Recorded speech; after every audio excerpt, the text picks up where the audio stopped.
പുള്ളിക്കാരി വിചാരിച്ചത് 3D-ലാണ്, അതുകൊണ്ടാണ്. ഇത് ആടിയല്ല, ഇത് ആട്3.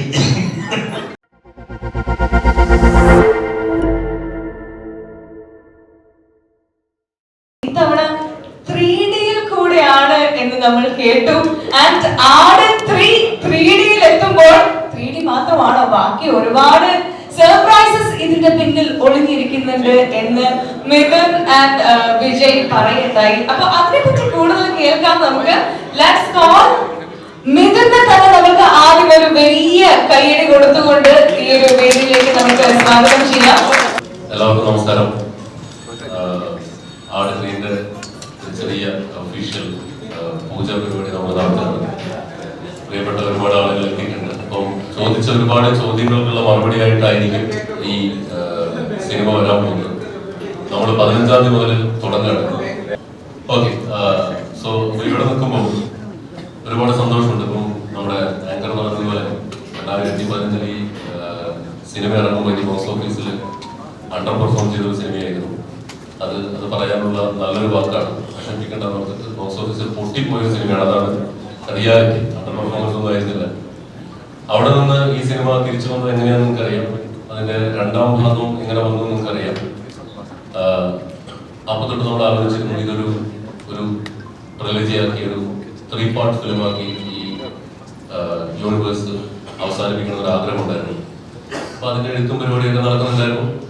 അങ്ങനെ അത് കുറച്ച് വലിയ സിനിമയായി. ഇപ്പം ആളുകൾ ഓൺലൈനിലും അല്ലാതെയൊക്കെ മെസ്സേജ് വെച്ചൊക്കെ ചോദിക്കുന്ന 2 ചോദ്യങ്ങളാണ്. ആട്3 സോംബി ചിത്രമായിരിക്കും എന്നുള്ളതാണ് മേജർ ചോദ്യം. അതാദ്യമേ അല്ല എന്ന് പറയുന്നു.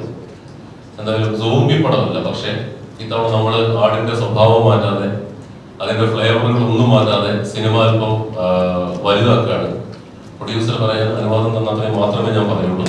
അത് അല്പം വലുതാക്കുകയാണ്. നമ്മളൊരു സ്ലാപ്സ്റ്റിക് സിനിമയുടെ സ്വഭാവം നിലനിർത്തിക്കൊണ്ട് തന്നെ ഇത്തവണ നമ്മൾ എപ്പിക് ഫാന്റസിയിലേക്ക് പോവാണ്.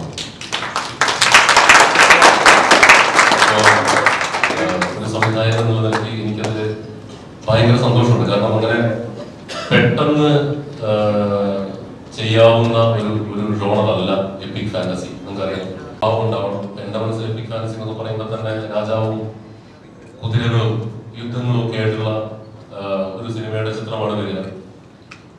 അപ്പൊ അതെല്ലാം വെച്ചുകൊണ്ട് നമ്മളൊരു എപ്പിക് ഫാന്റസിയിലേക്ക് ഇത്തവണ കാലം തീർക്കുകയാണ്.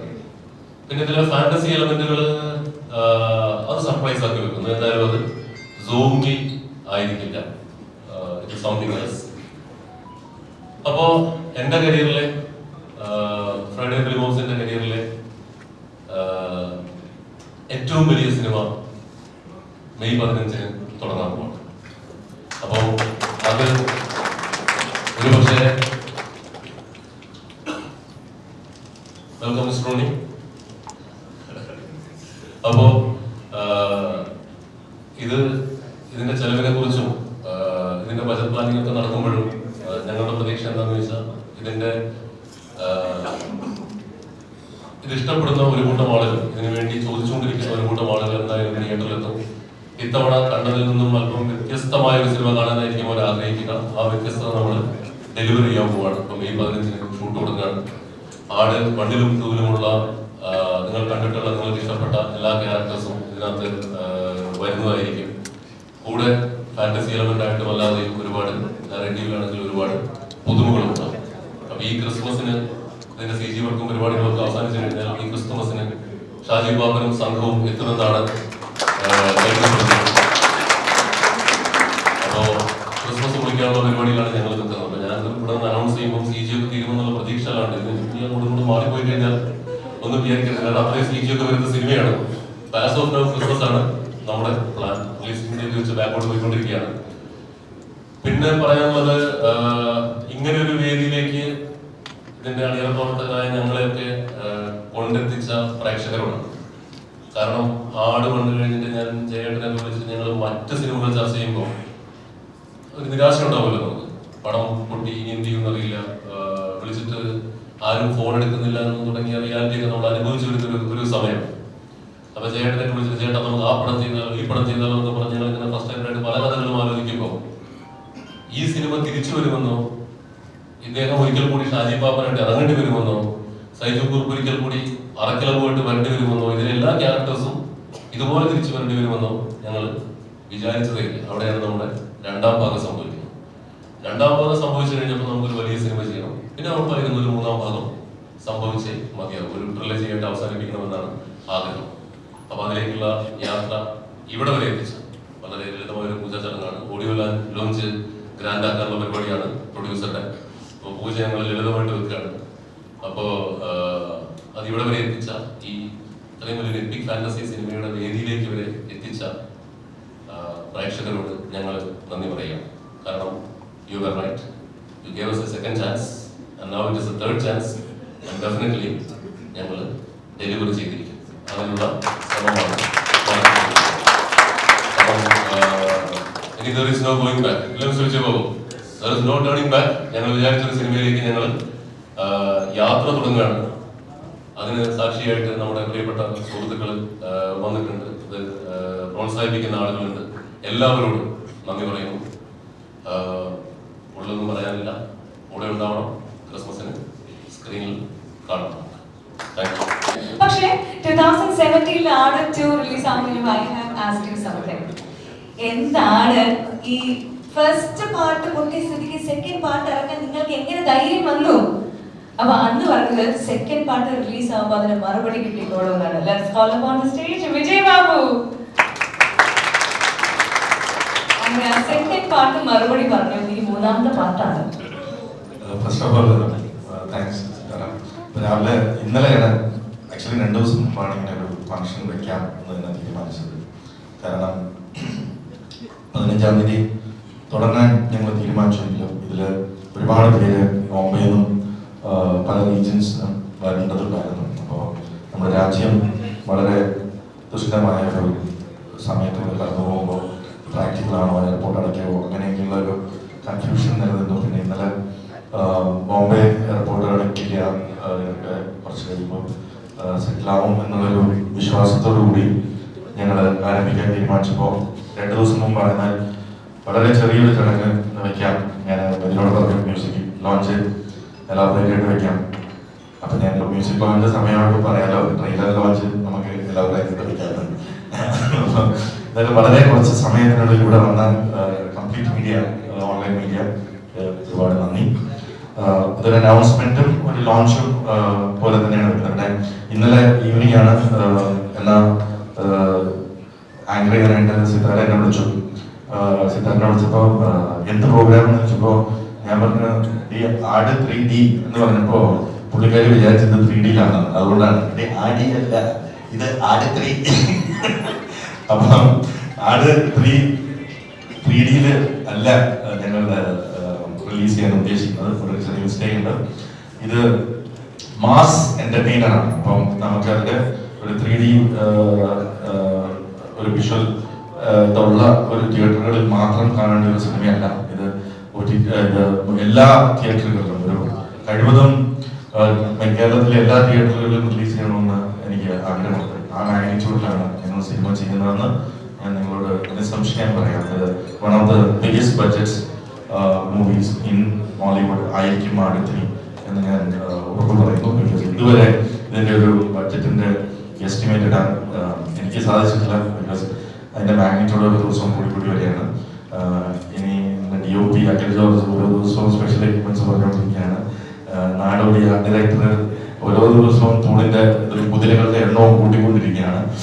അപ്പോൾ അതിന്റെ ഓരോ ദിവസവും ഷിബു എല്ലാ ദിവസവും രാവിലെ എണീക്കുമ്പോൾ ഷിബു പറയുന്നൊരു ഇതുണ്ട്, സാറിന്റെ ഇവിടെയൊക്കെ നിൽക്കത്തില്ല കേട്ടോ. അത് കേട്ടാണ് ഞാൻ കഴിഞ്ഞ ഒരു 3 മാസമായിട്ട് എണീക്കുന്നത്. ഇതിവിടെ അങ്ങ് നിൽക്കത്തില്ല കേട്ടോ എന്ന് പറഞ്ഞിട്ട് പിന്നെ ഷിബു എന്തായി, ഷിബുന് കോള് വരുമ്പോൾ തന്നെ പേടിയാണ്. അപ്പൊ ആ സിറ്റുവേഷനിലാണ് നിൽക്കുന്നത്. എന്തായാലും സ്ക്രിപ്റ്റ് ഞങ്ങൾ ഒരു ഷോർട്ട് ഫിലിമിൽ തുടങ്ങിയ യാത്രയാണ്. ഒരു ആടിന്റെ യാത്രയെ കുറിച്ച് പല ഓൺലൈൻ ഇന്റർവ്യൂസിലും പറഞ്ഞിട്ടുള്ളതുകൊണ്ട് ഞാൻ അതിനെ കുറിച്ച് കൂടുതൽ പറയുന്നില്ല. മിഥുൻ മാനുവൽ തോമസിന് ഡയറക്ഷൻ എക്സ്പെരിമെന്റിനായിട്ട് ഒരു ഷോർട്ട് ഫിലിം ചെയ്യട്ടെ എന്ന് പറഞ്ഞ് കൊണ്ടുവന്ന 20 മിനിറ്റ് ദൈർഘ്യമുള്ള സ്ക്രിപ്റ്റിൽ നിന്നും ഇന്ന് മലയാളത്തിലെ ഏറ്റവും വലിയ ഒരു ഫ്രാഞ്ചൈസിയായി വളരാൻ ആടിന് സാധിച്ചു എന്നത് ദൈവ നിശ്ചയമാണ്, നിങ്ങളുടെ എല്ലാ അനുഗ്രഹമാണ്. നിങ്ങളുടെ ഓഡിയൻസിൻ്റെ ഏറ്റവും ആളുകൾ എക്സ്പെക്ട് ചെയ്യുന്ന അല്ലെങ്കിൽ വെയിറ്റ് ചെയ്യുന്ന ഒരു ഫ്രാഞ്ചൈസി. ഞാൻ തമാശയായിട്ട് പറയുന്നതല്ല, ഞാൻ കഴിഞ്ഞ 8 വർഷമായിട്ട് എവിടെ പോയാൽ എനിക്ക് ആട് ഇമിഗ്രേഷൻ, ഞാനിപ്പോൾ വെളിയിൽ പോവാണ്, ഇമിഗ്രേഷൻ പാസ്പോർട്ട് സ്റ്റാമ്പ് ചെയ്യുന്നതിന് മുമ്പ് അത് ചോദിക്കുന്ന ചോദ്യം ഇതാണ്. ഒരു ഹോട്ടലിൽ പോയാൽ ബിരിയാണി സെർവ് ചെയ്യുന്നതിന് മുമ്പ് സെർവ് ചെയ്യുന്ന ആള് ചോദിക്കുന്ന ചോദ്യം ആട് 3 എന്ന് വരുവാണ്. ഊബർ ഡ്രൈവർ അത് തന്നെയാണ് ചോദിക്കുന്നത്. അപ്പം ഇത് നമ്മൾ വേറെ ഒരു കാര്യവും അവർക്ക് അറിയണ്ട, എന്നെ കണ്ടാൽ അപ്പം ആട് 3 എന്ന് വരും എന്നുള്ള ചോദ്യമാണ്. അത്രമാത്രം ചോദ്യങ്ങൾ കേട്ടിട്ടുണ്ട്.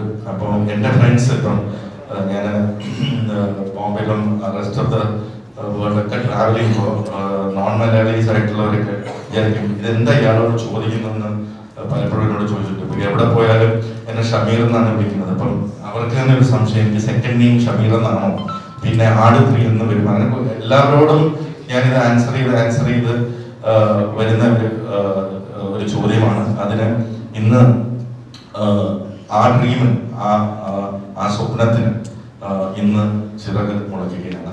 നിങ്ങളുടെ എല്ലാ അനുഗ്രഹം ഉണ്ടാവണം. അതോടൊപ്പം തന്നെ എനിക്കിന്ന് 2 സന്തോഷങ്ങളാണ്. ഒന്ന് ഞങ്ങളുടെ ഫ്രൈഡേ ഫിലിം ഹൗസിന്റെ ഏറ്റവും വലിയ ഡ്രീം പ്രോജക്റ്റ് ആട് ലോഞ്ചിനോടൊപ്പം തന്നെ ഞങ്ങൾ ചെയ്ത മറ്റൊരു ചിത്രം പടക്കണം വളരെ സക്സസ്ഫുൾ ആയിട്ട് തിയേറ്ററിൽ പോയിക്കൊണ്ടിരിക്കുന്നു. അതൊരു മോട്ടിവേഷനാണ്. കാരണം അതും ഒരു ഫാന്റസി ചിത്രമാണ്. അപ്പം എന്നോട് ആരോ ചോദിച്ചു, നിങ്ങൾ ഫാന്റസി മൂഡ് പിടിക്കുകയാണെങ്കിൽ ഫ്രൈഡേ ഫാന്റസി ഹൗസ് ഒന്ന് മാറ്റേണ്ടി വരുമോ, കാരണം ആട് 3 ഫാന്റസി ആണെന്നാണ് കേൾക്കുന്നതെന്ന്. അപ്പം ഇതെല്ലാം സിനിമ തന്നെ ഒരു ഫാന്റസിയാണ്. അപ്പം പടക്കണം ടീം ഇവിടെ ഉണ്ട്, എൻ്റെ ഡയറക്ടർ ടീം എല്ലാം ഈ ഞങ്ങളുടെ ഈ ആടിന്റെ ലോഞ്ചിന് പങ്കെടുക്കാൻ എത്തിയിട്ടുണ്ട്. അതിന് ഒരു കേക്ക് കട്ടിങ്ങിന് ശേഷം ഞാൻ നിങ്ങളുടെ എല്ലാം മുമ്പിൽ വെച്ച് ചെയ്യും. അപ്പോൾ കൂടുതലൊന്നും ഇപ്പൊ പറയുന്നില്ല. എല്ലാവരും സംസാരിച്ചതിന് ശേഷം എന്തെങ്കിലും ചോദിക്കാനുണ്ടെങ്കിൽ എന്നോട് മാത്രം ചോദിക്കാം. ഞാൻ മിഥുനോട് പറഞ്ഞു, ഇതിനെ ആവശ്യമില്ലാത്ത കാര്യങ്ങൾ ഒന്നും സിനിമയിൽ അത് മാർക്കറ്റ് ചെയ്യാനുള്ള അവസരം എനിക്ക് തരണം. ഞാൻ തന്നെ അത് ഘട്ടമായിട്ട് ചെയ്തോളാം. അതുകൊണ്ട് ഞാൻ മിഥുൻ സംസാരിക്കും, മിഥുൻ ഇന്നലെ വിളിച്ചു ഞാൻ ഇതെല്ലാം കൊണ്ട് പറയട്ടെ ചേട്ടാ, ഇത് കഥ തന്നെ ഉണ്ടല്ലോ ഫുള്ള്. അതുകൊണ്ട് പിന്നെ അതിൽ എന്തൊക്കെ ഉണ്ട് എന്നുള്ളത് മാർക്കറ്റ് ചെയ്യാനുള്ള അവസരം നിങ്ങൾ എനിക്ക് തരണം പ്ലീസ്. ഡയറക്റ്റ് എന്ത് വേണം ചെയ്തു എന്ന് പറഞ്ഞിട്ട് അങ്ങനെ പഠിച്ചിരിക്കും. അതുകൊണ്ട് മിഥുൻ ഒരു ലോല ഹൃദയനാണ്. നിങ്ങൾ ആത്മാർത്ഥമായിട്ടൊന്ന് ചോദിച്ചാൽ മിഥുൻ കഥ വരെ പറഞ്ഞു തരും. അതുകൊണ്ട് എന്നോട് മാത്രം ചോദിക്കുക, ഞാൻ പറഞ്ഞു തരാം. Thank you so much for coming. ഏകദേശം കുറെ ചോദ്യങ്ങൾക്കുള്ള ഒരു മറുപടി അദ്ദേഹം ഇപ്പൊ നമുക്ക് പറഞ്ഞിട്ടുണ്ട്. നമ്മൾ ആ എക്സൈറ്റ്മെന്റോട് കൂടി തന്നെ കാത്തിരിക്കുകയാണ്. ഓൾറെഡി പറഞ്ഞു ഫാന്റസി മൂവി സക്സസ്ഫുൾ ആയിട്ട് തിയേറ്ററിൽ ഓടിക്കൊണ്ടിരിക്കുകയാണ് പടക്കളം. ആൻഡ് ഇനി ഒരു ഫാന്റസി മൂവി വരുമ്പോൾ നമ്മൾ കുറച്ചും കൂടി പ്രോമിസിംഗ് ആയിട്ട് കാത്തിരിക്കും എന്താണ് അടുത്തത് ഫ്രൈഡേ ഫിലിം ഹൗസിൽ നിന്ന് വരാൻ പോകുന്നത് എന്ന്. പക്ഷെ എനിക്ക് ആ ഒരു സെക്കൻഡ് പാർട്ട് കഴിഞ്ഞപ്പോ മുതലുള്ള ഒരു ചോദ്യമുണ്ട്. ചോദിക്കാനുള്ളത് വേറെ ആരോടും അല്ല, നമ്മളുടെ സ്വന്തം ഷാജി പാപ്പനോടാണ് ചോദിക്കാനുള്ളത്. സ്റ്റേജിലേക്ക് വന്നത് എല്ലാവരും വലിയൊരു കയ്യടി കൊടുക്കും. നമ്മുടെ സ്വന്തം ജയസൂര്യ ഷാജി പാപ്പൻ, നിങ്ങൾ എന്ത് ചെയ്തു ആ ഡോളേഴ്സ് എല്ലാം കൊണ്ടുപോയി?